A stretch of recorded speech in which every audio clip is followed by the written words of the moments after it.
while other folks been working by the light of day. Buenas noches, señoras y señores, jóvenes de todas las edades. Bienvenidos a Crisol de Cultura, el programa de la noche de los sábados en Televisión Ferrol.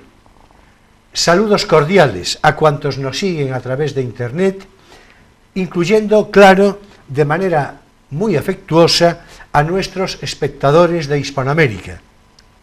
Hoy, sábado, día 3 de febrero de 2018, ya aposentado el nuevo año en el reconocimiento de la certidumbre de ser tal, y con todo el simbolismo antiguo y paródico, mordaz y festivo del carnaval a la vuelta de la esquina de esta semana próxima, nosotros vamos a hablar hoy de nuevo de pintura, de galerías, de exposiciones, del público protagonista, ya por acción o por omisión, del significado de la realidad del arte de hoy. Y acaso ya veremos también de qué futuro inmediato pueda esperarse. Y a tal fin de conversación está dispuesto a mi derecha, como es más habitual, Emilio Saldaña, siempre atento y a punto con sus consideraciones reflexivas más interesantes, más penetrantes, más lúcidas. Bienvenido, Emilio. Hola. Y porque ya anuncié que volvería pronto, en buena parte para continuar, para ahondar en la conversación iniciada hace ya un par de meses, nos acompaña hoy Benito Alvariño Heras, galerista por arraigo de oficio, gerente de la Galería Arboreda, la más antigua de Ferrol, que precisamente puso en marcha su padre, Daniel Alvariño Castro, allá por el año 1976. Benito Alvariño es también un fino crítico de arte, no tanto en su deuda literaria, cuanto en el avezado ojo del experto, en su intuición sensible. Por lo demás, es hombre que tiene en la música y en la literatura dos complementos básicos e importantes que conforman y afirman la personalidad mejor de Benito Alvariño. Bienvenido, Benito. A ver, que me parece una introducción necesaria, consecuente, la muerte reciente del notable pintor ferrolano González Collado, al que ya le dedicamos oportunamente aquí en este programa Crisol de Cultura un tiempo de homenaje, con todo... Y, por cierto, la más reciente todavía, muerte de Lugris. ¡Ah, caramba! Sí, este jueves creo que fue, o viernes última hora o jueves, murió Lugris Vadillo. Yo me enteré hace muy poquito. Yo bueno, no lo sabía. Yo me estoy enterando ahora mismo, en fin. Yo le conocía personalmente a Lugris Vadillo. Tú tuviste ocasión de hablar con él alguna vez. Sí, también. Yo también. Y tienes además algo de su obra. Suyos, sí. Y yo tengo que decir ya, sin perjuicio de otros comentarios que en programas inmediatos a modo de homenaje simbólico puedan surgir, yo tengo que decir que siento muy de veras su muerte. Bueno, fue una cosa muy inesperada. Pues entiendo que porque sí. Porque tenía 76 años, pero no estaba especialmente enfermo, estaba un poco pachucho, pero vamos. Sí, bueno, vamos a ver, eso que dices, esa salud así un poco quebradiza, ya venía arrastrándola hace bastante tiempo. Pero no daba bastante, señales de nada. Bastante. Bueno, pues, en fin, sirva como homenaje simbólico inmediato, y yo muy agradecido por tu comentario. Pues, sí. Lo siento, repito, muy de veras. Vaya para su esposa, por si tuviera ocasión de vernos, naturalmente mis condolencias, nuestras condolencias, y en fin, nos ocuparemos seguramente de una manera más o menos testimonial en próximos programas de la figura y la obra que podamos hacer hoy a propósito de esta reciente pérdida, pues más adelante habrá que preparar algo. No, y además con oportunidad, y aunque en realidad es Lugrís Vadillo, evidentemente, la persona fallecida, pero al hablar de Lugrís Vadillo También podemos hablar del padre, claro. es inevitable hacer mención al padre, Fíjate no que- porque Lugrís Vadillo, su obra dependa del padre, pero es que es un apellido previo, Sí. el de Urbano Yo creo que Lugrís. fue este verano la exposición esta de Lugrís Padre en la fundación esta de Coruña, la fundación... Sí, ¿es la Abanca o qué fundación? sí. Sé que hay en el Sí, Cantón. allí en los cantones. Sí, cierto, bueno, cierto, pues sí. hace muy poquito, fue... La Fundación Barrié. Sí, la Fundación Claro, Barrié. claro. Hace, ¿qué? Meses nada más, una exposición muy bonita, no sé si la viste, la visitaste. No Era la sobre visité pinturas, muchas y pinturas murales. es una cosa curiosa porque es que no me enteré. Es que yo no sé cómo no me entero de este tipo de cosas. Bueno, la verdad Fue la es que yo casualidad soy de que estaba- el sabio distraído a condición de que la licencia de estaba sabio, en Coruña. pues en fin, se tome de una manera relajada, ¿verdad? Exacto, Es decir, sí. Pero es verdad. Es Pero verdad. bueno, en aquel momento nadie sospechaba que el hijo podía morir tan pronto. Sí, cierto. Además, yo creo que, en fin, cuando una persona fallece, siempre parece que es uno pronto a los elogios, ¿no? Pero yo creo que puedo decir... No, nosotros hace mucho tiempo que teníamos muy buena opinión de él. Exactamente. Vale, mucho yo, Años. ya que diste tu noticia de su muerte, pues yo celebro que digas esa frase, porque es cierto, tú y yo tenemos hablado Sí, a mí me de él gusta en oportunidades particularmente. diversas, y yo creo que era... Y una persona entrañable, además. Exactamente. Vamos, no eso mucho iba a trato decir. que tuve yo con él, pero... Sí, eso tú lo conocías más. iba a decir. Un hombre con un cierto sentido del humor, Sí. Es más, yo ahora mismo lo estoy evocando desde la risa, desde la sonrisa. Sí, desde la sonrisa.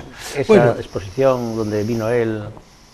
en efecto. Bueno, pues sirva, en fin, como Sí. homenaje Y como a su promesa memoria y a de- su obra, naturalmente, y como compromiso de que en efecto Le dedicaremos en próxima un oportunidad tiempo más. en fin, nos ocuparemos con más detalle Claro. de su vida y de su obra. Y- Descanse en paz, Lugrís Vadillo. Sí. Y volvemos en fin, a lo que nos convocaba hoy, que era precisamente la muerte reciente de González Sí, Collado. que son dos pérdidas tan seguidas, ¿verdad? Sí, en efecto. tan importantes En para la efecto. pintura gallega. En efecto, es que a veces hay esa especie, esto no lo digo con ninguna intención de humor, en fin, pero lo aclaro porque puede parecerlo. A veces ocurren estas cosas de una manera que parece como figuras de dominó, ¿verdad? Es decir, el poeta Pablo García Baena, que homenajeamos aquí Sí. hace apenas 2 o 3 semanas, a la semana siguiente se muere Nicanor Parra, que en el tiempo y en el espacio... Claro. Sí, claro. Lo que pasa es son- que lo mismo que de Baena y Parra había también una diferencia de edad, que hacía que, bueno, Nicanor Parra Bueno, tenía 10 que morirse 10 años, en cualquier momento. 10 años, que es bastante, Ya. pero tampoco demasiada, porque García Baena tenía 93 años, Sí, Collado tenía 92 o 93, ¿no? creo que 91. creo que O 91. Y Lugrís tenía 76. O sea que tampoco hay tanta Sí, diferencia. ya. Quiere decir sí, que en un caso era más esperable que en el otro, digamos, dentro de lo inesperado sin duda, en cualquiera sin de duda, ellos. sin duda. Bueno, pues con este incidente, en fin, de lamentar, pues Benito, si te parece, pues Sí. yo te iba a invitar a que hicieras el comentario que te pareciera respecto a la vida y a la obra de Sí, pues yo de debo... González Collado, y ya después le entramos a la conversación, a nuestra conversación. Como hablábamos hace unos días, yo no lo conocí. Bueno, lo conocí en una ocasión, pero fue casi a modo de puro formalismo y cruzamos pocas palabras. Entonces, no puedo opinar sobre él como persona, puesto que, ya digo, no lo conocía. En cuanto a su obra, a mí, yo siempre he dicho, a mí me gustaba más quizá Collado cuando se expresaba en papel, es decir, cuando dibujaba, cuando hacía acuarela. Quizá es la faceta o la vertiente de su obra que más me gusta. Yo recuerdo haber visto en varias ocasiones, vosotros seguro normalmente tú, Julio, lo conocerás, lo recordarás muy bien, acuarelas de los años, yo diría que de finales de los años 50, en las que representaba simplemente estampas de Ferrol, rincones, calles, plazas, Eso era lo hacía muy bien. Tenía mucho encanto en esas cosas. Sí, sí. Yo las he visto, pues aquí, allá, y a mí me parece muy interesante aquello. Bueno, pero esto es una opinión personal. Quiero decir, Claro, que cada no, uno naturalmente. contempla la obra de un pintor pues con diferentes ojos, ¿no? Claro, claro, por supuesto, por supuesto. Bueno, pues para que vaya ya todo junto en el lote, que de pintores hablamos en definitiva, pues... Por cierto, eso de la acuarela me recuerda que tú citaste, yo creo que a Umbral, haciendo en un un escrito elogio, en el que le haciendo un llamaba elogio de la una acuarela, sí. claro. Yo, vamos a ver, Acuarelista enamorado, creo que era, o algo así. yo creo que, en fin, no es González Collado lo que nos ocupa hoy, ¿no? En realidad es que lo que nos ocupa hoy, de momento yo creo que es un programa, el de hoy, absolutamente atípico en su evolución, porque en realidad, naturalmente, la noticia de la muerte de Lugrís ya hubo de mover a comentario, la introducción de González Collado, pero ya que citas lo de la acuarela, en efecto, yo creo que ya lo dije en su momento, me parece que González Collado potencialmente era un pintor artista, potencialmente, repito, de sumo interés, que seguramente no evolucionó en la medida de lo... No, en fin, por circunstancias, porque... ¿no? Pero yo creo que sí que lo era. Pero la suerte de la acuarela, comparto lo que dices Sí. tú, Benito, yo creo que la suerte de la acuarela, él brillaba de una manera particular, y la suerte de la acuarela, no hay que olvidar que si todas las técnicas interesantes, importantes, y en fin, y de considerar, la acuarela tiene el marchamo de que donde se pone el pincel... Sí, tiene ese repentismo de Claro, sí, claro, que la hace tan atractiva, tan difícil de corregir, Claro. tan Bueno, es que yo creo que es instantáneo incorregible en el en el momento. sentido, en fin. Y sí. Es De todas prácticamente- maneras, sí. a mí me gusta también el collado de óleo de formato grande, porque claro, el formato grande permite y la acuarela es casi por definición de formato pequeño o mediano, excepcionalmente. Entonces, el formato grande y el formato muy grande, y Collado pintó cosas muy grandes, permite un despliegue de temas, de contrastes de color y de figuras y de geometrías mucho más amplio que la acuarela. Sí, Aunque por quizá supuesto, técnicamente él destaque más como acuarelista, como pintor, que es algo más que la técnica, realmente encontró, yo creo, para mí, su mejor expresión en los óleos de formato. Sí, yo iba a matizar que lo de la acuarela es seguramente además lo más reconocible, ¿no? Así, Sí. en ese sentido. Ahora, la pintura coral de González Collado, Por ejemplo, yo creo las que figuras, yo creo que esas es composiciones importante. con muchos personajes, con muchas posiciones, con colores muy contrastados, con todo eso no cabe en una acuarela. Sí, no, Y sin eso duda, es sin muy duda, característico de su pintura de madurez. sin duda. Bueno, pues decía que vamos a entrarle ya a otros, ya que de pintores hablamos, en clave de homenaje a su memoria y a su obra, bueno, pues citemos ya, lo iba a hacer al final, Benito, pero voy a agradecerte la gentileza que tuviste.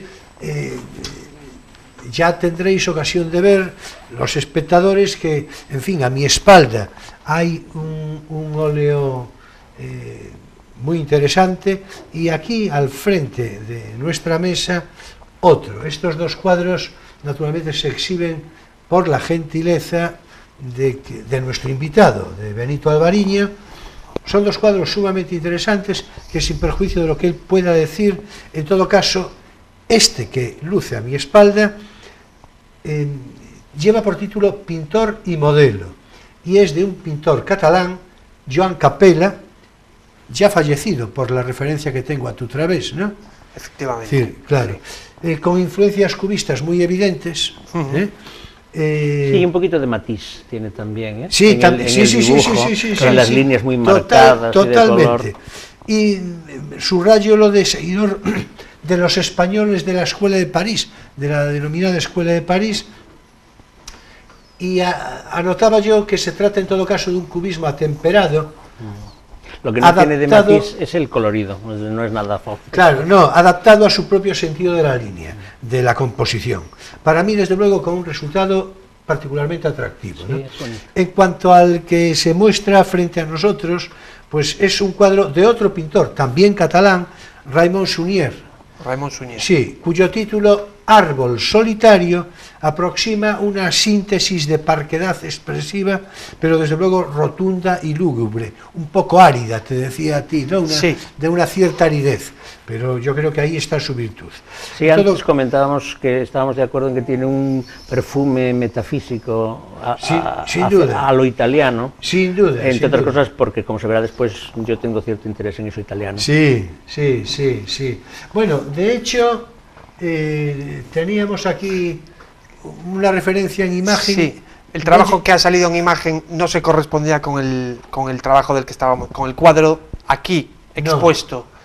No, esto es Claro, Balthus. claro, eso es Balthus. Lo claro. teníamos para más adelante. Para más adelante, pero vamos, ya que es una niña Balthus, Sí. pues vamos a comentarla. Venga, éntrale porque tú la trajiste por un motivo que nos puede introducir a la conversación ya. Sí, quizá habíamos pensado. Yo creo que esa recreación de Balthus, si realización puede repetirla, estupendo. Sí. Muchas gracias. Creo que es un cuadro, una niña de Balthus clásica, es decir, y en fin, enormemente excitante en su pintura, es decir, Provocativa. En efecto, Sí. en efecto. De todas maneras mantiene una cierta inocencia, digamos, en la mirada, aunque el gesto y la postura sean claramente provocativas, que yo creo que permite esa ambigüedad que él siempre reivindicó de estas niñas que pintaba, que no Por eran, supuesto, por supuesto. no tenían una intención erótica, decía él. No, vamos a ver, la tiene él al dibujarla, yo, sin perjuicio de lo que pueda decirnos ahora Benito, pero yo creo que él tiene, evidentemente, una intención que mueva a una lectura erótica. Lo que ocurre es que la expresión... No solamente, ¿eh? No. Ni siquiera diría yo que principalmente. No, lo que ocurre es que la expresión espontánea de las niñas, esto es perfectamente describible. Es decir, una niña se sienta así de una manera espontánea, es ingenua, Sí. no tiene... Que para ti el erotismo está en el ojo que la pinta, y Por no- supuesto, Claro. por supuesto. Y no en la niña que toma la postura. la niña no se está exhibiendo. Claro. La niña está cómoda, que eso es otra cosa. Eso es otra cosa, ¿no? Es decir, entonces, esto es evidente. Digo, esto que decimos viene al caso, lo digo por los espectadores, viene Sí, al caso claro, porque recientemente ha habido una polémica En Nueva York. en Nueva York, ¿no? Sí. Parece ser que una Sí. visitante al museo pedía que se retirase un cuadro de este pintor. No, hizo una campaña de estas recogida de características. firmas. De recogida de Claro, estas y entonces es por eso que yo escribí un Claro. artículo. Es Pero decir, bueno, claro. yo creo que eso se resume en Es que- en la pregunta. ¿Cuál es el sentido del arte? Bueno, pues en arte, siempre y cuando el artista sea capaz de expresar lo que tiene dentro, pues es válido, ¿no? En este caso, ¿cuál era la intención de este pintor? Bueno, a lo mejor incluso ni lo sabemos todos, nunca lo sabremos muy bien, y él se la callaba. Desde luego no pero era la excitación no. visual del, trabajaba tan bien que del espectador. cualquier cuadro de él es No, una claro, cosa vamos a ver. maravillosa, ¿no? Por supuesto, Claro. por supuesto. Pero además toda su obra sin excepción. Sí. Conviene decirlo precisamente para esas mentes. Claro. Al fin y ¿Eh? al cabo es un error. Porque, es un error. porque vamos a ver, ahora, repito, yo creo que esto, ya que surgió, además con esa magnífica reproducción, Sí. es muy evidente. Bueno, Es yo ahí decir, diría que se juntan dos cosas. Por un lado, la reducción del arte a uno solo de sus componentes, en este caso, el erotismo, diríamos, en fin, Malsano. infantil o malsano, y por otro lado, la tergiversación Claro. de ese erotismo, convirtiéndolo, pues en este caso, en una especie de incitación a la pederastia. Esas dos cosas juntas son las que explican ese fanatismo de la señora Sí, y, sí, sí, sí. y los abajo firmantes que pidieron su retirada Claro. del MoMA, Eso yo que creo que era, bueno, o del Guggenheim se de Nueva York. zanja muy rápidamente. ¿Por qué? Pues porque es el trabajo de un pintor más que consolidado. Bueno, y porque las contrastado. autoridades del museo se negaron en redondo. Claro. Porque si hubieran Si no- cedido, Exacto. pues esto hubiera sido otro ejemplo más de concesión Sí. a en fin, Ahora, no debería de tener a la mayor presión fanática de discusión, determinada gente. ¿no? Mayor discusión que la que No la, debería- la que dice Emilio, ¿no? En efecto, no debería tener más. Claro. Pero yo, en cuanto que, sobre todo, en cuanto que responsable de este programa cultural, naturalmente, yo creo que si estáis de acuerdo, pues muchísimo mejor. Sí. Pero esta, en todo caso, es un comentario personal. Yo creo que a las posiciones de ese orden que estamos diciendo, a las agresiones de ese a las orden que estamos agresiones de ese diciendo. orden que estamos diciendo, incluyendo naturalmente muy variados pelajes de orden político, al margen de todo eso. Yo creo que hay que combatirlo de una manera inequívoca y rotunda.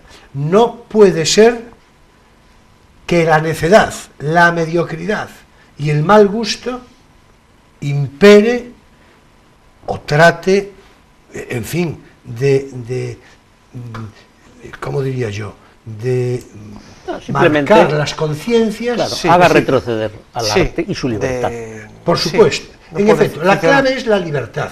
La consideración del arte por sí mismo, la cultura en general, pero el arte en particular, la creación del arte en particular, eso es un acto libérrimo. Tiene que ser un acto libérrimo necesariamente.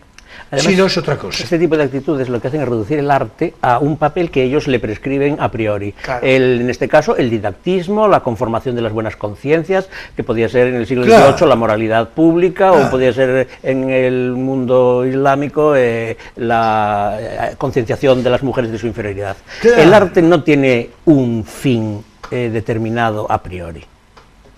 Y por eso precisamente esta gente cuando dice no, el arte no debe provocar, o no, el arte no debe de divertir, o no, el arte no debe de adornar, están reduciendo el arte. Y esas críticas son del mismo estilo de las que se le hicieron a la Venus, Sí, a la magia. a la Maja de Goya, pero también se le hicieron a Matisse porque su pintura era muy ornamental, pero también se le hicieron a la pintura de no sé quién más porque no tenía compromiso político. Claro. Claro. Cada vez que se reduce el arte a lo que tiene que hacer es concienciar políticamente, o lo que tiene que hacer es educar moralmente, o lo que tiene que hacer es hacernos más abiertos y más comprensivos con las orientaciones de los demás, no sé qué, se está reduciendo O realmente cuando el te arte. dicen cómo interpretar la historia, Claro. cómo interpretar la historia, Porque- la más próxima o la más alejada, cómo interpretarla, es decir, cómo acomodar tu discurso necesariamente a cómo piensa un individuo, es decir, Bueno, un individuo, una tendencia, por puede supuesto, ser un digo, partido, individuo. puede ser un Claro, movimiento social. naturalmente. Dice, no, mire usted en el mejor de los casos, ve así la sociedad, estupendo. Ya. Yo a lo que Yo me no la refería- comparto. Yo a lo que me refería es que este tipo de censuras tienen detrás siempre una condición. Como el arte tiene que, entonces esto debe de ser retirado, o debe de ser prohibido, o debe de ser quemado. Y como el arte tiene que, puede rellenarse los puntos suspensivos con el arte tiene que moralizar, o el arte tiene Claro. que igualar a la gente, o el arte tiene que concienciar políticamente, o el arte tiene que adornar, o el arte tiene que servir al poder, o tiene que, en fin, reverenciar la revelación. Cualquier reducción del arte es siempre nociva y es siempre lo que está detrás de todas las censuras, que son, como vemos, completamente diferentes y sin embargo siempre son en el fondo lo mismo. Claro, sin duda. En definitiva, son las actitudes inquisitivas. Claro, es la inquisitoriales, Inquisición, claro. Sí, sí, es la Inquisición, naturalmente, no en el sentido... En el nombre decimos, pues yo qué sé, En efecto. lo que sea, ¿no? La Eh, ideología stalinista, o la ideología integrista católica, o la ideología feminista radical, yo qué sé, muchas ideologías. Pero la cuestión es que, claro, si el arte está al servicio de eso, entonces ya no es verdaderamente arte. En Que efecto. eso sea uno de los factores. Por ejemplo, el Guernica, pues evidentemente tiene un elemento político, pero si solo se redujera a eso, sería pues un cartel maoísta de estos de la Revolución Cultural, o un elemento de, yo qué Claro, sé, claro. de realismo soviético distorsionado a lo cubista. es precisamente porque no está solo al servicio de la propaganda del comunismo y de la república, por lo que es grande, igual que pues la pintura católica no es por estar solo al servicio de la propaganda fidei, por lo que es grande. Hay muchas más cosas que eso. Y si solo se ve, pues entonces eso, Murillo, el que sabemos que es tal, pues se convierte pues en un meapilas y en un tipejo que está ahí al servicio de la represión católica. Bueno, pues, yo oí decir no hace mucho que Murillo era franquista, sí, lo cual, también en fin, yo invito, claro, a ver si nos entendemos, es que el sujeto que dijo eso, o el sujeto social que dijo eso, lo dice en serio. Quiero decir, está convencido de esas cosas. Es una cosa impresionante. ¿Entiendes? Claro, es impresionante. Con una persona así es evidente, o con un grupo social así, o con una tendencia así, no se puede hablar. Es imposible hablar. Esto me recuerda que en la revolución maoísta, la revolución cultural de la China de Mao, aparte de liquidar una cantidad de patrimonio artístico, como es lógico, era religioso de tipo budista, por budista y por tanto religioso y por tanto contrarrevolucionario, también se prohibió a Beethoven, la música de Beethoven, porque Beethoven era burgués. Claro, naturalmente. Entonces, claro, si consideras que el arte está al servicio de la revolución, todo lo que no está al servicio de la revolución debe ser prohibido, pero es que eso no es arte, eso es propaganda. Bueno, y este programa es que está resultando caótico. Bueno, yo espero que podamos decir malo. No. Yo creo que se puede decir, espero que sea atractivamente caótico. Sí. Es decir, no sé cómo decirlo, ¿no? Sí. Porque esto no estaba en el guión de este modo, ¿verdad? Pero en fin, es que nos provocan. Salió el tema a propósito de la niña de Baltus. Bueno, sí, en efecto, sí. Bueno, vamos a ver, enseguida volvemos, Benito, con nuestra conversación. Y ya le entramos, en fin, a los temas fundamentales dentro del tiempo, porque claro, es que estamos distrayendo tiempo un poco más de la cuenta, ¿no creáis? Bueno, yo diría invirtiéndolo, en un inesperado asunto. Así es. Bueno, ahora es tiempo de nuestro espacio divulgativo, No tienes por qué saberlo.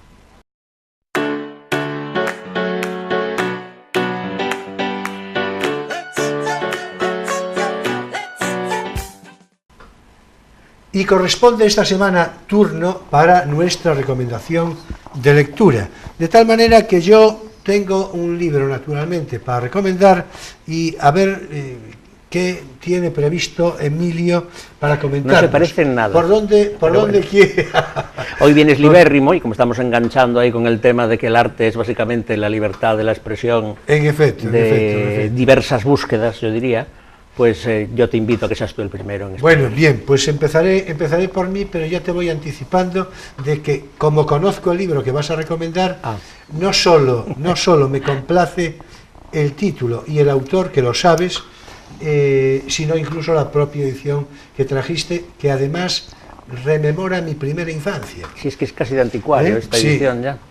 Bueno, pues muy bien, en ese caso, vamos con lo ya que me da primero. Dispensa, Emilio, pues hoy me parece de sugerir una colección de relatos de Henry Miller. Este es el título, a ver, en fin, si la cámara lo recoge, El puente de Brooklyn y otros relatos. Bueno, hay que decir que este título es el que se dio en la traducción española, naturalmente. Su título en inglés, en su traducción literal al español, sería Noches de amor y risas. A mí en realidad ese yo tengo una duda sobre ese título. O sea, el título de la edición española está claro. Uno de los cuentos se llama El puente de Brooklyn y entonces al libro le han puesto El puente de Brooklyn y otros relatos, sí, como otros. Pero en el caso o sea, en el original, ¿a qué se debía el título ese de risas? ¿Hay algún cuento que se llame Risas? No, ese es el conjunto. Noches de amor y risas. No es ninguno de los cuentos, sentido, claro, entendido como acogiendo todos los títulos, ¿no? Sí, no sé por qué no se ha traducido. Sí, a mí en particular, y yo voy a hacer dentro de un rato el elogio del traductor, en fin, que ya lo voy diciendo, pero es verdad, a mí ese título de Noches de amor y risas me resulta muy atractivo. Bueno, a ver, vamos a ver, para quien no conozca fundamentalmente Henry Miller. Henry Miller, ya se sabe, es la literatura tórrida, espesa y caliente de los trópicos. Los vicios sexuales como virtud de vidas habitadas de mala conciencia, o muy al contrario, el pensamiento incestuoso y un poco desordenado, degenerado en realidad de otras vidas deshabitadas de casi todo, a veces hasta del propio sexo. Henry Miller es también, siempre y desde luego, la literatura de la proximidad, de lo cotidiano, la piel con piel de las personas, el barrio, los barrios, lo que dice la gente, lo que respira la gente, sus códigos, su ley, sus jergas, sus compromisos, sus falsedades, sus amores duros, la lucha por la vida, en cierto modo, por decirlo con palabras de Baroja. Henry Miller no hace literatura, ni lo pretende en el sentido esencial de lo que cumplidamente se entiende por literatura, o sea, una estética, un corpus narrativo formal, coherente, un esquema de propuestas. No, Henry Miller cuenta lo que ve, lo que siente, lo que recuerda y a veces también lo que sueña. Pues bien, todo eso está en esta colección de relatos que él, Henry Miller, escribió en el año 1955 con el título original que ya dije de Noches de amor y risas, que no sé yo por qué no se conservó, ya decíamos, este título en su literalidad en la traducción española. El puente de Brooklyn y otros relatos, que tampoco es mal título, y que ilustra uno de los relatos que contiene este volumen, claro está, estuvo inédito en España hasta hace bien poco. De hecho, esta edición que muestro, esta que ya mostré, que vuelvo a mostrar ahora, es la primera edición española del mes de enero del año 2015. Editado por Navona Editorial, yo creo que puede adquirirse fácilmente. Sí, porque eso es una edición muy reciente, ¿no? Claro, sí, sí. Creo que puede hablarse además de una traducción excelente de Carlos Manzano, un chico ya talludito que tiene una cumplidísima carrera de traductor tetralingüe, te decía a ti no hace mucho, a ti mismo también, ¿no? Sí. En inglés, francés, italiano y portugués. Y así tradujo textos de autores tan notables como Céline, el francés Céline, Proust, Artaud, bueno, todos franceses de momento, Cioran, asimilado como francés, sí, de cierto modo, y desde luego, naturalmente, el propio Henry Miller. Que, por cierto, estos son relatos inéditos, y debe de ser de lo poco que queda sin traducir de Miller, porque está... Sin duda, sin duda, sin duda. De las obras mayores, bueno, todas. Las obras fundamentales y además repetidamente reeditadas, Trópico de Cáncer, Trópico de Capricornio, porque Primavera Negra... Yo no sé cómo se seguirá vendiendo ahora, pero en su momento, claro, ese aura de transgresión, de erotismo, sí, pues en la España de finales del franquismo y de principios de la democracia, pues claro, se vendía muy bien porque era un, la trilogía era un aire Sexus, Nexus y Plexus, que decíamos que hay una edición de Alfaguara magnífica. Las ediciones anteriores eran de Bruguera. Bruguera en los años 60, vamos. Y yo creo que en Plaza y Janés debe haber también alguna cosa editada. Ya no tengo memoria yo de Plaza y Janés. Es que hay mucha traducción. Pero en todo caso sí, bueno, y luego Anaïs Nin por el medio también. La Crucifixión Rosada es verdad, y sobre todo los del Trópico de Cáncer, el Trópico de Capricornio, que también están en Alfaguara, tienen un montón de ediciones alternativas y anteriores, que yo los tengo agrupados en un libro, separados, bueno. Justamente. Lo que sí no hay todavía, yo creo, es una edición completa de los diarios de Anaïs Nin. Está aquella Bolsillo de Bruguera, que no sé si llegó a ser completa. Sí, creo que y luego una especie de tengo, en todo caso. Luego una especie de reedición más digna, digamos, pero que no llegó, yo creo que a acabarse. Sí. Es que la relación de Henry Miller a Anaïs Nin, es decir, eso también tiene su aquel, ¿no? Hombre, y tan aquel. No digo tiene su aquel, que ahora no vamos a abordar, naturalmente, pero que acaso en cualquier momento, porque merece muchísimo la pena. Bueno, los diarios de Anaïs Nin, no hay muchos diarios que se le puedan comparar en el siglo XX. No, sin duda. Bueno, pues te cedo naturalmente. Bueno, pues no después de la palabra que siempre... carnalidades y erotismos tropicales y no tan tropicales, lo que yo voy a proponer es una cosa mucho más trascendente, histórica y gruesa, aunque eso lo sea, que es un libro de un autor italiano que se llama Papini, Giovanni Papini, y es El juicio universal. Como su nombre indica, ya tiene un empaque, y como su volumen deja ver, que tiene 700 no sé cuántas páginas, pues es realmente la novela probablemente más exacta del juicio universal que haya. En fin, Giovanni Papini es un señor que fue muy famoso en los años 40, 50, pero que se medio eclipsó en los 60 y ahora no sé si será ya muy conocido. Permíteme decirte, y ya en los 20. Sí, bueno, ahora me estaba refiriendo como en España. Claro, como en claro. España, porque él muere en el 50 y tantos, o sea que... Y bueno, es un señor que escribió, bueno, ensayo filosófico, un libro sobre Dante, que era, digamos, su autor de referencia, que todavía sigue siendo un puntal en la bibliografía dantesca, el Dante vivo. Está, yo creo que recientemente reeditado, no sé si en acantilado o algo, pero bueno, que tiene una edición vieja en Plaza de Janés o en Planeta, en Reno. Plaza de Janés se editó Gog. Sí, después Gog pasa por ser así su novela Palabras y sangre preferida, según él, vamos, para él, y para muchos la novela más importante, para otros es más importante la biografía que escribió un hombre acabado, pero yo he traído hoy El juicio universal, pues porque me parece una obra más ambiciosa que ninguna de las otras juntas, una obra en la que estuvo trabajando pues más de 10 años, y que en cierto modo era la obra total que él quería proponer como testamento, y como algo, digamos, de una ambición comparable a la de Dante en la Divina Comedia. De hecho, la estructura del libro tiene así mucho de la Divina Comedia. El juicio final es, naturalmente, la presencia, la convocatoria de una serie de individuos que en el renacer de la carne, no la resurrección de la carne del último día, son llamados a juicio y comparecen ante los ángeles del Apocalipsis, que los interpelan, a veces los dejan hablar solos, a veces les hacen preguntas, y entonces es una selección de los personajes de la historia humana de referencia para Papini. Pero el juicio final, dijiste que él le llama juicio universal, que Sí, naturalmente es nuestro juicio final, claro. El judicio universal es nuestro juicio final. Sí. Entonces ahí están todos prácticamente, los que valen la pena, ¿no? Pues ahí está Voltaire, ahí está Quevedo, y pues eso, ante el ángel ellos hablan y hacen pues una cierta justificación de su vida y de su lugar en la historia, y sobre todo, claro, en la historia de la cultura, pero no solo. Entonces él divide estas comparecencias por grupos, los artistas, los lujuriosos, ya que resuena mucho realmente el coro de los lujuriosos o el coro de los artistas o el coro de los políticos o de lo que sea, pues a Dante, claro que es la referencia. Lo italiano en él, obviamente, es lo fundamental, pero acabas de referir a Quevedo. Sí, Quevedo sale. Él, claro, porque él por lo español tiene un particular interés, una preferencia importante, una cierta emoción.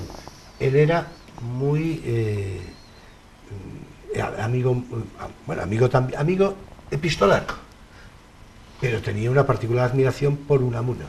Sí, bueno, yo no sé hasta qué punto ese interés por España es previo o no a su conversión. Es un autor que, bueno, en su juventud es ateo, pero que se convierte en los años 20, como dice Borges con esa ironía que le caracteriza, Borges el inevitable, no sin cierta publicidad, se convierte. Porque sí, Borges tiene el prólogo a uno de sus libros menores desde mi punto de vista, pero bueno, el prólogo es maravilloso, y allí pues presenta a Papini como uno de los escritores más ambiciosos del siglo XX, y esta es la obra que da un poco la medida de esa ambición. Sin duda, sin duda. Y yo quería además enseñar la portada, porque es que es maravilloso, a mí me encanta. Bueno, es una edición de Planeta del año 59, así que no sé si andará por ahí, pero bueno, donde se ve efectivamente el juicio universal con los ángeles, las trompetas y ese color así como rojo apocalíptico, sí, ¿no? Rojo sangre. Que, claro, que nos indica un poco ya de lo que se trata. Yo tengo que decir que para mí es particularmente evocadora, porque es la edición que recuerdo de principio.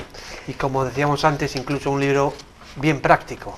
Claro, porque estas cosas duran y no esas de bolsillo. No, pero me refería práctico a la hora para el lector, puesto que no tiene que seguir un hilo conductor.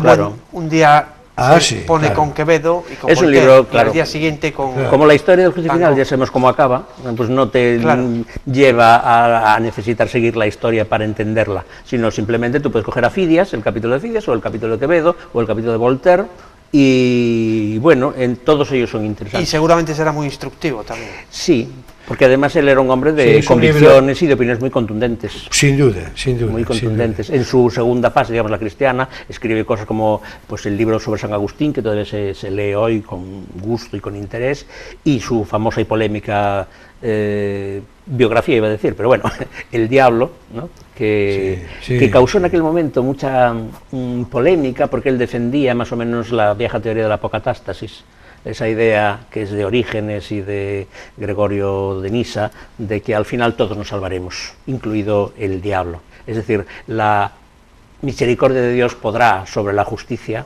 y al final habrá un fuego purificador, el fin del mundo, ¿no? El apocalipsis clásico, pero un fuego del que saldremos todos beneficiados, porque al final todos en mayor o menor grado disfrutaremos de la felicidad de la amistad de Dios. O sea, no habrá, de hecho, ni siquiera, dice Orígenes, el diablo se condenará, todos nos salvaremos al final. Es una doctrina un poquito herética, y de hecho San Agustín, al que él admira mucho, la discutió, porque claro, le parecía que la gracia tiene que merecerse, pero si la gracia es gratuita, pues ¿quién, como dice Baltasar, le puede decir a Dios cómo usar su gracia? Cierto, cierto. A mí me simpatiza la teoría de la apocatástasis. Debe ser porque lo del merecimiento a lo mejor no me deja tranquilo. Yo tengo alguna simpatía también por eso, sí. Tengo alguna simpatía también. Bueno, yo tengo que decir, aunque sea una reflexión personal, pero es que yo a Papini fue uno de los autores que leí. Yo creo que Gog lo leí a los 15 años. Pero la verdad es que hoy 15, casi no se habla de él. No. Hoy, muy desconocido. En fin, bueno, como tantos otros. Como tantos otros. Bueno, injustamente desconocido. Porque el tiempo ya se sabe cómo es. Hasta aquí nuestro espacio divulgativo. No tienes por qué saberlo.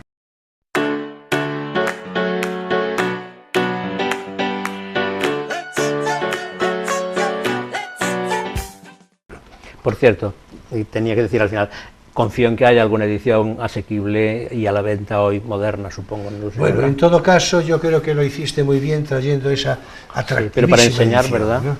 Bueno, a ver, Benito, a ver si entras ahí, porque claro, es que esta vez, disculpa, ya ves, el programa es que no pudo ser más accidentado, chica. Es decir, por circunstancias ajenas a nuestra voluntad, ¿no es así?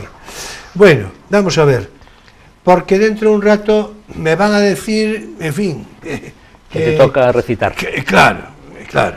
Entonces, vamos a ver.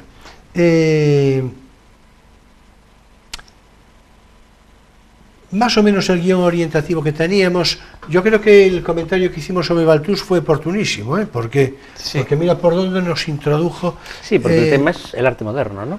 Claro. Sí, yo creo que la idea, a ver, sigue un poco por ahí. La idea era recoger tres fotografías de autores aparentemente tradicionales, por decirlo así, pero siempre del siglo XX, y enfrentarlas a lo que puede ser el arte contemporáneo. Una de ellas la vimos, la de Balthus. La hemos visto la primera, la segunda. Sí, tradicionales que te refieres, figurativos. Sí, figurativos. Puede incluir las fotografías siguientes. Bueno, podríamos incluso empezar otra vez por Balthus para tenerlo.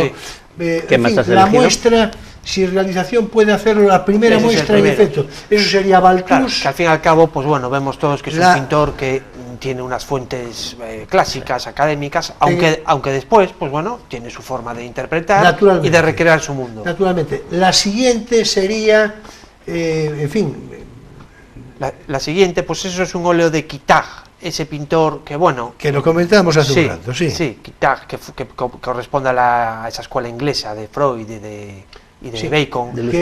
Que a mí me resulta atractivo, ¿eh? Sí, es un pintor, bueno, universalmente reconocido y muy estimado. Y muy con una cierta evocación del cómic, ¿no? Sí. También. Sí, ya hemos pasado a la tercera. Sí. Eso es una abstracción de un pintor, y escogemos abstracción para que no se diga que solo hay figuración, de un pintor español fallecido ya, que se llamaba Esteban Vicente, emigró a Estados Unidos y fue compañero en su momento de aquellos americanos Rothko, de Kooning y demás.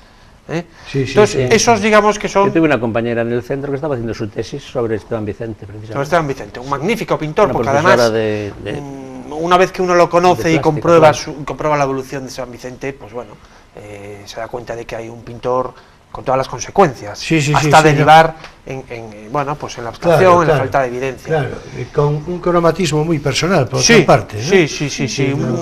Recuerda un poco a Rozco, esos Sí, cromatismos. recuerda a Rozco, así, quizá ¿verdad? era el más cercano a Rozco, ¿no? Esa cosa etérea y lírica que Sí. tanto les caracterizaba, es una pintura extraordinaria. Este no acabó mal, ¿no? No se suicidaría No, también. no. Bueno, falleció eso- mayor y supongo que, bueno, en una situación Es que claro, siempre razonable, pensamos ¿no? en el Rozco este de naranja, de añil, Sí. de amarillo, pero en realidad la Capilla Rozco, por ejemplo, tiene unos negros y unas Sí. cosas que sí que indican un poco Sí. un pesimismo que fue Sí. básicamente lo que lo llevó a suicidarse.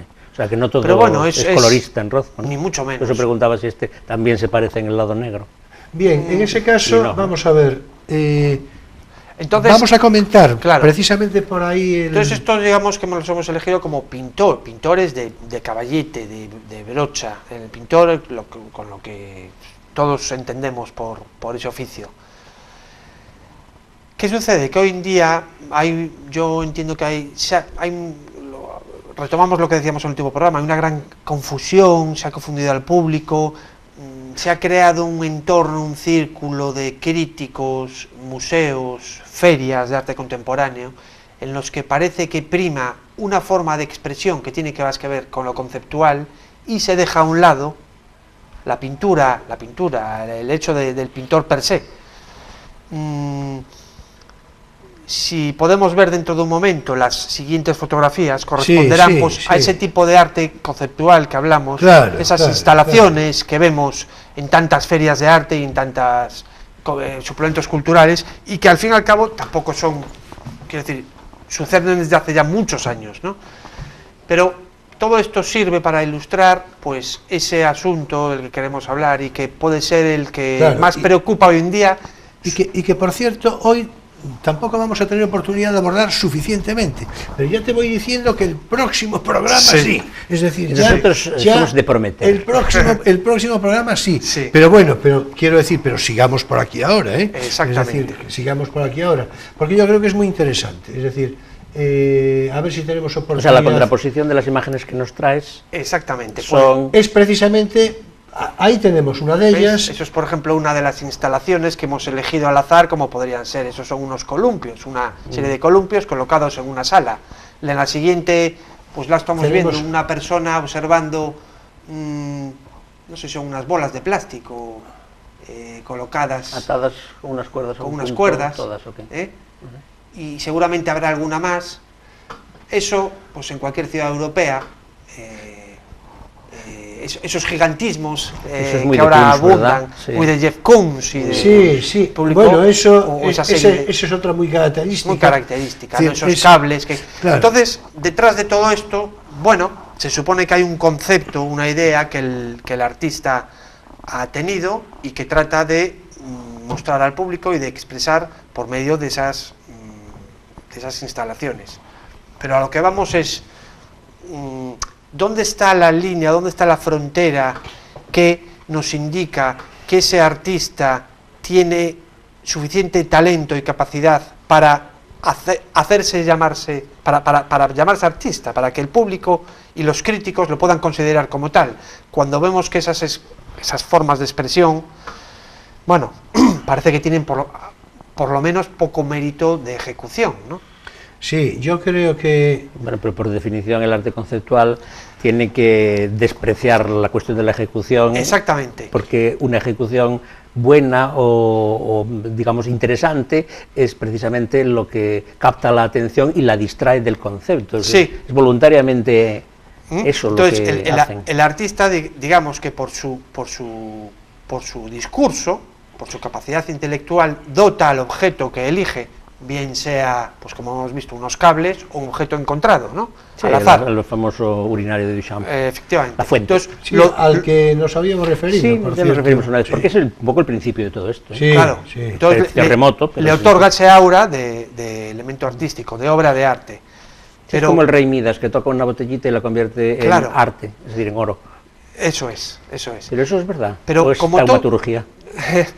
Claro, todo eso, ahora hay tal profusión de situaciones de este tipo, que a lo que voy, en su origen seguramente tendrían su motivo y su porqué.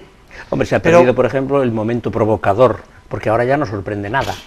No, ya no sorprende nada. No hay nada Ni nada transgresor. escandaliza, No hay ni nada nada. Bueno, transgresor. dos cositas allí que... Sí, pero bueno, hoy es una pura revisión, Claro. al fin y al cabo. No, todo, precisamente hoy escandaliza Lo que, otro. lo que no tendría que escandalizar. Es decir, lo que no tendría que escandalizar. Es decir, es que es una cosa impresionante. Claro. Es decir, Pero habría véase que- la que- pintura de Baltus. Claro. Sí. Y el problema, Claro. yo veo que está en que, yo lo digo esto como galerista, pero muchos galeristas entiendo que de España estarán de acuerdo, y yo sé que tienen esa opinión, y es que se está deliberadamente se está apartando ese arte de esa pintura, de pincel, de Lo que lienzo, antes de llamábamos tabla, pintura. o escultura, o cualquier forma de expresión, en beneficio de todas estas manifestaciones que tienen más que ver Y con una cuestiones pregunta, políticas. Tú que eres galerista, ¿las instalaciones se venden como se puede vender un cuadro o una escultura? Pues- ¿O no se venden? Yo- Y en caso de que se vendan, ¿quién compra eso? Yo Sí. entiendo que en más de una ocasión habrá muchas obras de este tipo que serán puramente simbólicas, porque la venta no tiene sentido por cuanto una vez que se desarman ya no se pueden volver a armar. Hay muchas que son que tienen una caducidad, por decirlo así, ¿no? Hay otras, pues sí, que se pueden volver a colocar.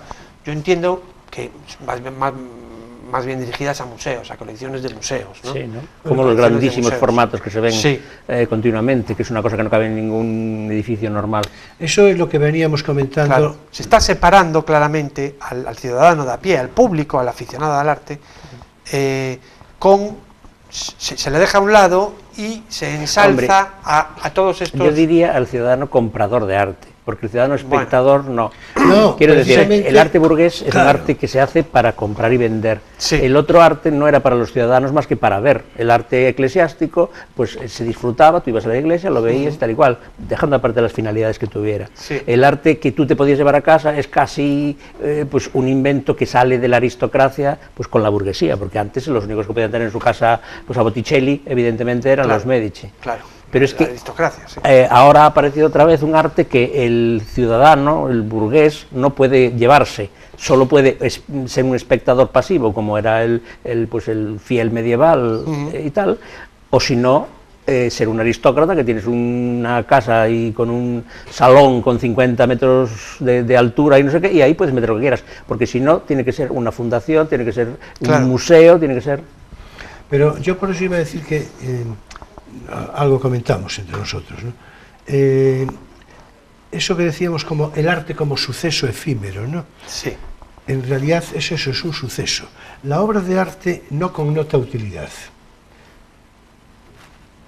La obra de arte, por definición, Claro. no connota utilidad. Es decir, cuando se desposee a la persona, cuando se mengua su capacidad crítica, su formación, entonces, claro, el mensaje que tienes que hacer llegar es un mensaje de utilidad. O sea, lo que contraría el arte. Justo Claro. una instalación, naturalmente, por definición, es una cuestión mecánica que está lejos, bueno, digo mecánica por describirla de Sí. alguna forma, ¿no? Es decir, pero que está lejos, en todo caso, de ninguna... A lo sumo es una ocurrencia, pero naturalmente... Hombre, puede mover a reflexión. Es verdad que el arte moderno busca menos la belleza, como el clásico, que otras cosas. Esas otras cosas son muy variadas. Claro, Sí, claro, si le llamas a eso la utilidad del arte, pues claro que tiene no una, sino muchas utilidades. Pero no es la utilidad utilitaria. Hombre, vamos a ver, nosotros aquí hablamos... Que tú dices que no tiene, claro. con Sí, razón. nosotros aquí hablamos, en fin, este programa con frecuencia de literatura. Acabamos de hablar hace un momento. Es de lo que literatura. más, yo creo. Sí, yo recuerdo hace bastantes años, no sé si este profesor, en fin, que naturalmente cuya amistad compartimos, no sé si lo sigue haciendo hoy, pero yo recuerdo una curiosidad hace bastantes años, me voy a acoger a esa frase porque es muy interesante. La comenté contigo, me parece, hace Sí, días, ¿no? sí. Cuando iniciaba el curso escolar, llevaba al encerado una frase que decía: la literatura, que era su disciplina, la disciplina que iba a explicar, la literatura no es un martillo. Pues sí. La frase es magnífica. Esto no es una pipa. Porque, claro, había, en fin, los menos de los alumnos se enteraban esencialmente lo que decía. La gran mayoría no, y entonces preguntaba. La respuesta era evidente. No, lo que quiero decir es que no tiene ninguna utilidad. La literatura no sirve para nada. Se lo dejaba aclarado, naturalmente sirve para todo. Claro, sirve, a eso me refería yo. Claro, una utilidad por utilitaria supuesto. no, pero evidentemente... Por supuesto, claro, por supuesto.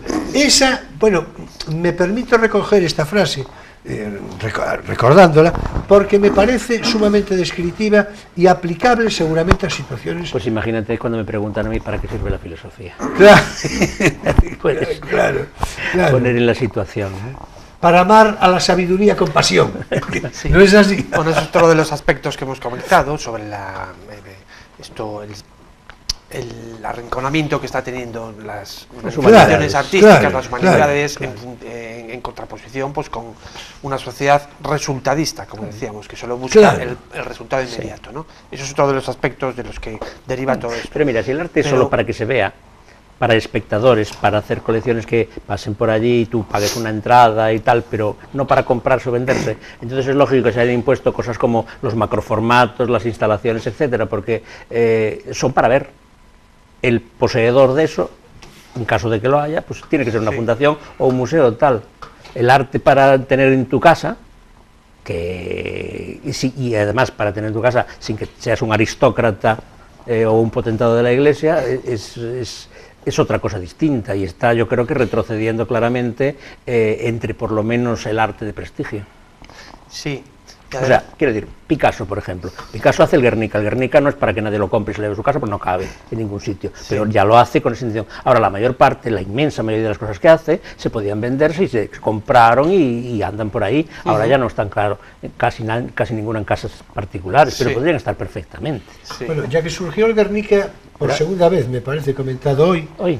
Sí. Hablando creo que sí. Sí, dije que el arte puede tener muchas funciones, por ejemplo, la política, con tal de que no tenga solo una función. Sí, es que eso es a lo que yo también quería ir, para redondear lo de antes, y es que parece que hoy todo aquel artista que no tenga un claro componente político, es decir, aquel que trate de interpelar a la sociedad, que trate de hacer ver lo que está bien y lo que está mal, es decir, casi que se conviertan en moralistas, aquel que no se una a esa cofradía de artistas parece que se queda descabalgado, y yo ahí es donde creo que está la confusión. Pero es que, ¿no? Eso remite a lo que decía yo hace un rato. Si el arte solo se concibe como algo que tiene la función de, por ejemplo, el compromiso político, la concienciación, o en la función de venderse a través del escándalo y dar mucho dinero y que todo el mundo, pues en fin, se ponga tremendo, pues entonces, claro, estás reduciendo el arte a una de las dimensiones enormes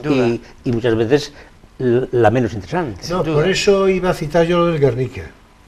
Estaba yo ahora diciendo pues lo del Guernica, porque es verdad, vamos a ver, el Guernica, como se sabe, es un encargo expreso del gobierno de la República a Picasso. Es decir, en realidad surge como una obra de propaganda. Es decir, se pretende eso, pero al final resulta que, hombre, se le buscan, digamos, todas las aristas políticas necesarias, bueno, y hasta el final. Si se hubiera reducido a eso, a una obra de encargo, no sería nada. Claro. En efecto. Lo que quiero decir es que la impronta genial de Picasso hace de eso algo bastante más grande, aunque naturalmente se le sigue es como reducir la atribuyendo connotaciones políticas variadas y algunas de lo más extravagantes. Bueno, ya eso lo decíamos. Pero eso ya pasó con la pintura cuando el mecenas era la Iglesia y encargaba pues obras a la mayor gloria de Dios. Y cuando el mecenas era un aristócrata, era a la estirpe de su familia. Y cuando el mecenas era un burgués, a, pues yo qué sé, su posición social. Eso siempre hubo, pero si la obra se reduce solo a ser pues un subrayado de la importancia del apellido, o de la importancia del dinero que tiene el señor en el banco, o de la importancia de la institución que lo encarga, entonces no es nada. Claro. Precisamente el arte es algo que va por encima y más allá de eso. Si se reduce, y todas las censuras a no es suficientemente esto, es porque ven el arte solo eso. Eso, de una manera, ¿no? Bajo un prisma, bajo un solo prisma. Además, si nos quieren, si es cierto que el arte debe de mover al espectador y debe de tratar de, bueno, como dicen ahora, de subsanar o corregir pues las anomalías de la sociedad o por lo menos de poner la atención en aquello que merece ser puesta. Yo también pregunto, ¿qué sucede? Que un artista simplemente por representar un paisaje no tiene el mismo derecho a trabajarlo, no está interpelando al espectador, no está moviendo su sensibilidad. Y yo querría hacer otra pregunta. Cuando son tantas causas a reivindicar, ¿cómo puede un artista asumirlas todas? Porque a este le puedes decir, tu pintura, por ejemplo, no protesta contra la homofobia. Sí, pero protesta contra la sumisión de las mujeres, no sé qué. Y tu pintura no protesta contra la sumisión de las mujeres. Sí, pero protesta contra las igualdades. Es imposible que un artista proteste contra todas las cosas protestables, porque además ahora cada día surge una nueva. Sucede que eso deriva en lo que hablábamos ya para finalizar. Parece que al final acaba habiendo un sectarismo. Claro. Un sectarismo que es totalmente incompatible con el sentido del arte. Eso es lo que está sucediendo en instituciones y en estamentos muy elevados. Por supuesto, por supuesto. Por otra parte, la síntesis de lo que tú acabas de comentar, esa contradicción, sin duda, hombre, yo creo que tenemos una muestra magnífica para quien tenga referencia histórica suficiente, que quiero pensar que serán una gran mayoría de espectadores, del llamado realismo socialista. El realismo socialista, como manifestación de arte, pretendía una síntesis metafórica, una alegoría permanente, una exaltación del esfuerzo, casi del sudor, es decir, una cosa, ¿no? Era el arte al servicio de la revolución. Pues eso también. Pero claro, una cosa es el arte al servicio de la revolución y otra cosa es solo al servicio de la revolución. Con lo cual, al final, ¿qué se queda? Claro, hay que preguntarse dónde está. En un cartel. ¿Dónde está lo mejor de ese movimiento? Es decir, para mí, respetabilísimo, quiero decir, como iniciativa. No, pero ahora, mira, el pop se puede definir como el arte al servicio de la sociedad consumista. Sí. Si solo fuera eso, no habría diferencia entre la publicidad de la Coca-Cola y Warhol. Naturalmente, no. Y en es que hay cosas tan elementales que a mí me parece mentira. Por cierto, mira, es que parece mentira que este tipo de cosas no sean bien obvias. Es decir, hay cosas que pueden ser que tienen que ser debatibles, que son interpretables, pero algunas son de una obviedad mayúscula. Es decir, lo que pasa es que nosotros tenemos la libertad de hablar, pero no el poder de decidirlo, que son lo que tienen las instituciones. Las instituciones están movidas por gente. Bueno, es una broma esto del momento, ¿no? Sí, pero es ojalá. así. Bueno, chicos, hemos de dejarlo, ¿eh? Ya el tiempo se ha volatilizado del todo. Se ha transformado fugazmente en micromillonésimas de segundo, o algo así. O sea, si queréis, no sé, una breve apostilla, lo que os pueda parecer, para finalizar, pero una cosa ya breve, ¿eh? Hombre, en todo caso, Benito, que es el invitado. Sí, ¿no? Bueno, yo digo, claro, por supuesto. Bueno, yo siempre indico lo mismo, y es que, bueno, el arte en todas sus manifestaciones, bien sea un libro, una pintura o una buena sinfonía o una orquesta de cámara, yo creo que tiene una utilidad, y al fin y al cabo la utilidad es el enriquecimiento de la persona, el mover al espíritu a hacerse una serie de preguntas, a contemplar la vida de otra manera e incluso a sacarle el provecho que se le puede sacar. Me recuerdas, ¿no?, una definición que daba Germán Gess del arte, que aparece en uno de sus aforismos. El arte es ver el mundo en estado de gracia. Pues sí, en cierto modo, claro que tenía razón, ¿no? Claro que tenía razón. Bueno, y eso es muy satisfactorio cuando uno se acerca a ese sentimiento, ¿no? Cuando uno atisba esa luz que ilumina todo hecho artístico. Yo creo que es una de las mejores recompensas que pueda haber en la vida, ¿no? Y eso es lo que nos gusta en este programa señalar, El arte hace grande el alma, esto está claro. Por supuesto está claro. Hay otras muchas cosas en la vida en las que nos tenemos que fijar y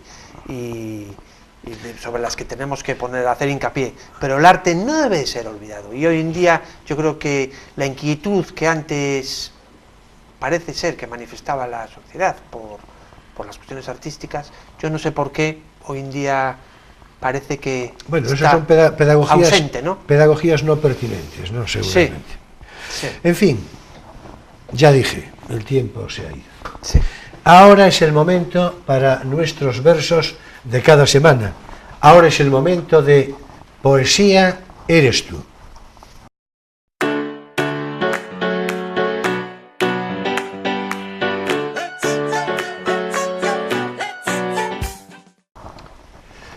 Y bien, a ver, hablando de pintura, de pintores, de arte, de artistas, de literatura, a mí de siempre me interesó especialmente, muy especialmente, la relación personal, la conversación, las cartas entrecruzadas, los poemas surgidos, sugeridos entre Federico García Lorca y Salvador Dalí. Otro día, en otro momento, referiremos curiosidades muy variadas, muy contradictorias, algo te decía hace un rato, sí, ¿no? Sí. Muy interesantes de Salvador Dalí, pero hoy voy a dar lectura a un texto que él tituló Pez perseguido por una uva, un presentado como poema por el propio Salvador Dalí, dueño de toda clave surrealista en cada palabra, en cada línea, en cada frase, en cada intención. Y desde esta perspectiva hay que escucharlo, así hay que considerarlo. Además, por otra parte, lleva un subtítulo que es del todo aclarador, del todo revelador. Dice, dedicado a una conversación de Federico García Lorca con la Lidia de Cadaqués, naturalmente, la bien plantada, aquella que el propio Dalí, creo que era el propio Dalí, decía que le daba una sensación magnética especial, ¿no? La verdad es que la bien plantada, la Lidia de Cadaqués, era una especie de... La de Dors. De bruja, de bruja a la catalana, ¿no? Es decir, bien. Respecto a este texto, a este poema de Pez perseguido por una uva, empieza por advertir Salvador Dalí lo siguiente. Dice, tiene que ser leído muy despacio y con una perfecta monotonía de la voz. Más bien hay que gritar. Completa inexpresión. Sería leerlo como aquello de los libros de lecciones de cosas. El gallo cacarea, la gallina, etcétera, etcétera. Ya es de comprender que difícilmente voy a poder adaptarme yo en este momento a las recomendaciones de lectura que hace Salvador Dalí. O sea, me limitaré a aproximarme, si cabe, a sus instrucciones. En fin, vamos con este monumento surrealista, neto y radical, cuyo sentido último está en la clave poética que el propio Dalí le prestaría con su voz de dicción magistral, tan personal, tan en verdad surrealista, que diría él de una manera más o menos aproximada, ¿no? Vamos a ver, voy a leer a través de del texto que aparece en esta magnífica edición de la revista Poesía, editada por el Ministerio de Cultura, cuando el Ministerio de Cultura hacía cosas extraordinarias. Era de cultura en vez de ser solo ministerio, ¿no? En efecto, en efecto. Y dice así, Pez perseguido por una uva. Dedicado a una conversación de Federico García Lorca con la Lidia. Aquel pez y aquella uva no eran más que cositas pequeñas. Eran, pero cositas. Voy a poner las gafas, porque creo que me voy a adaptar. Es que eso tiene una letra un poco minúscula. Sí, en exceso la minúscula. verdad. En exceso minúscula. Eran pero cositas más redondas que las otras, y estaban quietas sobre los sitios. Hay cositas que son un cometa, y cuando se las cambia de sitio, lo dejan todo mojado. Aquella cosita era una estrella con cola y estaba quieta sobre la mesa. Hay cositas planas, hay cositas que se aguantan con una pierna, otras son un pelo, otras habían sido sal. El pez en cuestión había sido pequeña sal. Esta pequeña sal brillaba y fue traída a Europa entre los pelos de un rizado abrigo de esquimal, arrinconado en la popa de aquel yate que tenía un nombre de isla. Aquella pequeña sal era ahora un pez gracias a un cheque especialísimo. En la playa hay 8 piedras, una color hígado, 6 cubiertas de musgo y una muy lisa. Hay además un corcho secándose al sol. En el corcho hay un agujero donde las plumas hacen nido. Al lado del corcho hay una cañita tierna partida por el vientre y puesta sobre la arena. Todo junto no es otra cosa que un rápido y veloz racimo de uva. Las piedras son su dulzura. La piedra color hígado, la dulzura envenenada. Las cubiertas de musgo, los últimos 6 discos de fonógrafo. El corcho, su esqueleto. Las plumas, los granos. La cañita tierna partida por el vientre, las alas. Y la piedra más lisa. ¿Será necesario aún decir que se trata del blues más desangrado que se cantó la otra tarde, mi amiga mirando bizco y arrugando la naricita como una pequeña bestia?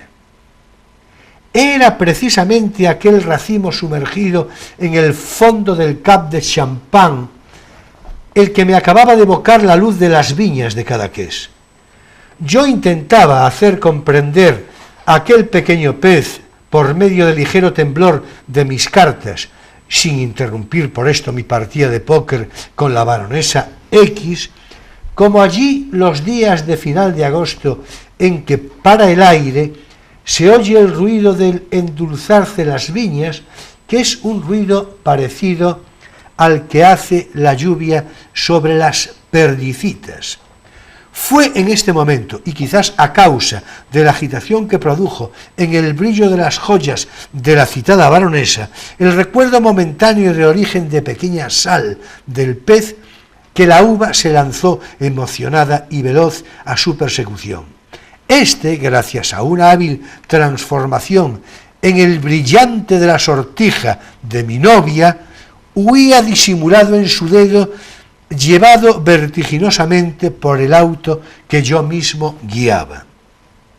Entonces la pequeña uva decidió adoptar una forma de velocidad distinta, que era la misma que había visto adoptar a los huesos de los melocotones las largas temporadas que tienen que pasar encerrados en los sitios vacíos.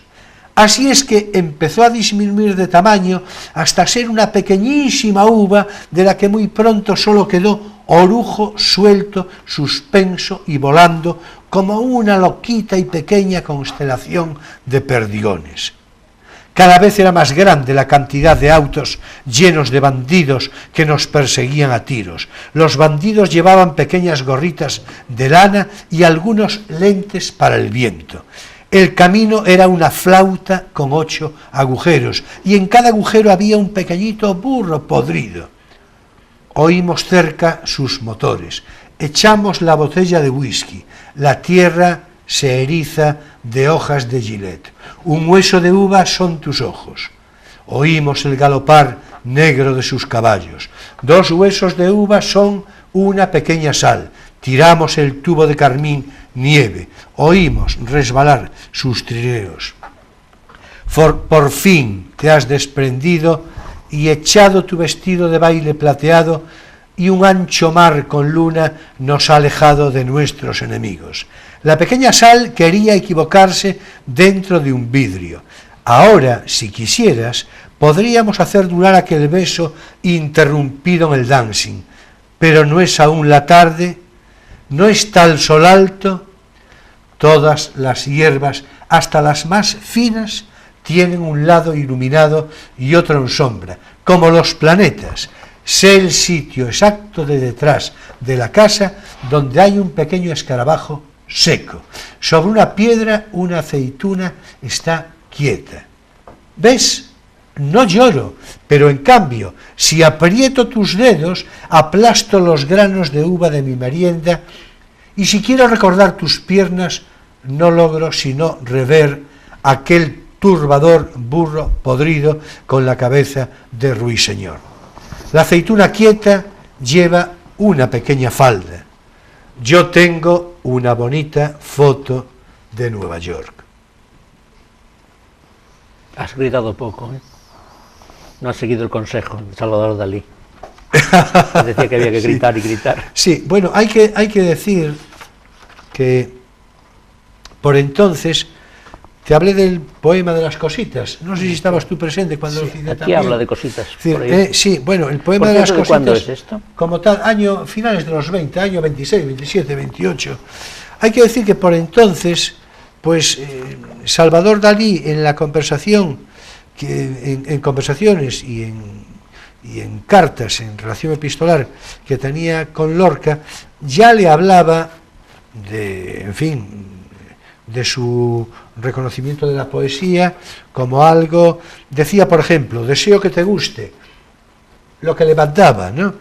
Y dice, tenemos que desprendernos, le decía Dalí a Lorca, de la carroña poética, histórica, antirreal, decorativa que hemos heredado, y buscar evadirnos de nuestra cohesión inventada con el máximo aplomo y la máxima ligereza. Por fin parece posible, decía, la poesía. Bien, yo creo que esto, merece muchísimo la pena, porque además es la crónica de un tiempo, ¿no? Y de unas referencias estéticas que después llegaron hasta nosotros. Desde luego, si hay oportunidad, quien tenga oportunidad de leer este poema que yo acabo de citar, de Salvador Dalí, interiorizándolo, yo creo que merece muchísimo la pena.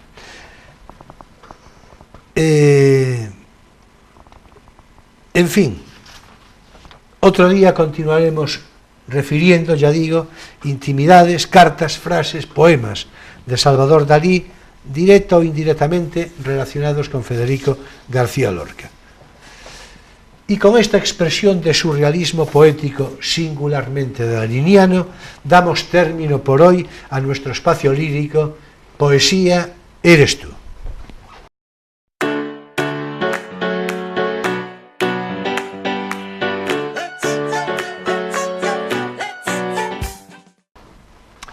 Y bien, finaliza aquí por igual Crisol de Cultura en este sábado 3 de febrero de 2018. Muchas gracias, Benito, por tu presencia, por tu conversación y naturalmente por estos magníficos cuadros que Yo quería preguntar, ¿son de tu colección particular o son del fondo de la galería? No, son del fondo de la galería. Son dos autores con los que yo trabajo habitualmente. En fin, que tuviste la gentileza de acercarnos y nosotros encantados, naturalmente. A ti por tu invitación. ¿No? Espero que haya sido un programa, por lo menos entretenido para el público. Yo creo que sí, ¿eh? Yo creo que sí. Yo también, cuando hay, espero que cuando sí. hay, sí, no, lo digo siempre muy en serio. Ya sé que tengo fama de un cierto optimismo, ¿no? Pero yo creo que sí. Vamos a ver, el caos, digamos, conversacional, Sí. en la medida en que resulte medianamente estimulante, en fin, y que se entrevere de intereses, de Pues yo creo que sí, que resulta. Yo creo que sí, yo creo que sí. En todo caso, es la esperanza que tengo, ¿no? Hombre, y siempre es mejor eso que una, en fin, conversación monocorde o un... ¿no? Sí. Bueno, para eso sí que tediosa. nosotros, para No eso valemos, no está, no valemos. no, eso no, eso tiene que ser, en fin, ya se trataría de otras personas, ¿no? Sí, es que además nosotros no somos personas muy serias. Bueno, quiero decir... Me temo que no. Exactamente. Bueno, que rigurosa sí, ya sería otra cosa, ¿no? Bueno, te decía, Benito, que muchas gracias. Si te parece, nos vemos de nuevo pronto, seguramente ya con la primavera en mejor sazón. ¿Qué te parece? Muy bien, me parece muy bien. Bueno. Me parece muy bien. Bueno, pues muchas gracias a ti, Emilio, también, claro. Yo creo que resultó, ya te digo, una conversación interesante y acaso, ¿por qué no?, algo provechosa, así dicho en sentido genérico, ¿no? Se En fin. anima a la gente a disfrutar del arte que le gusta en vez del arte que le dicen que le tiene que gustar. En efecto.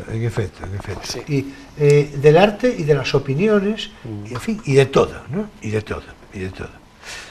De todo lo semejante, ¿no? En fin, que nos vemos el próximo sábado en plató, digo, porque fuera de plató ya va de suyo que nos vamos a ocupar del próximo programa.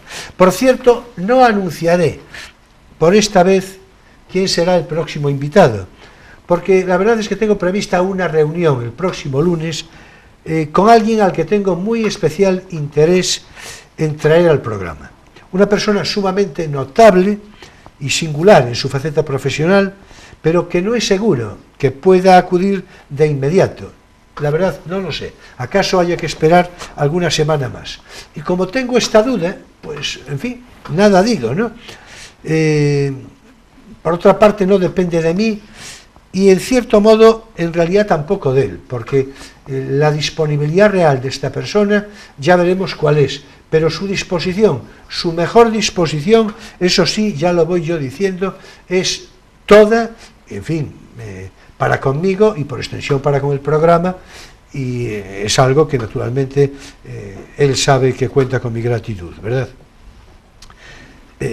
Ya veremos pues si es que yo creo que va a haber, repito, dificultad para la próxima semana, pero en fin, por si coincidiera, ¿verdad? Y si no, pues en fin, ya improvisaremos algo, ¿verdad? Sí, ya se nos ocurrirá algo. En efecto. Señoras y señores, jóvenes de todas las edades, como siempre, mi sincera gratitud por vuestra presencia fidel de cada semana, por vuestra proximidad, por vuestra complicidad realmente. Hasta el próximo sábado en Crisol de Cultura, a las 9:30 de la noche, con repetición el domingo entre 7:30 y 8, según obligados ajustes de programación. Y ya después, seguidamente, claro, en YouTube a través de Internet. Debo recordar muy especialmente a los amantes del cine que si estáis viendo este programa en su emisión del sábado, seguidamente se emitirá una estupenda película con previa presentación y animado coloquio a su final. Nos vemos el próximo sábado en Crisol de Cultura, Televisión Ferrol, a las 9:30 de la noche. Será un placer. En fin, ya sabéis que paso lista. Muchas gracias, buenas noches y feliz semana.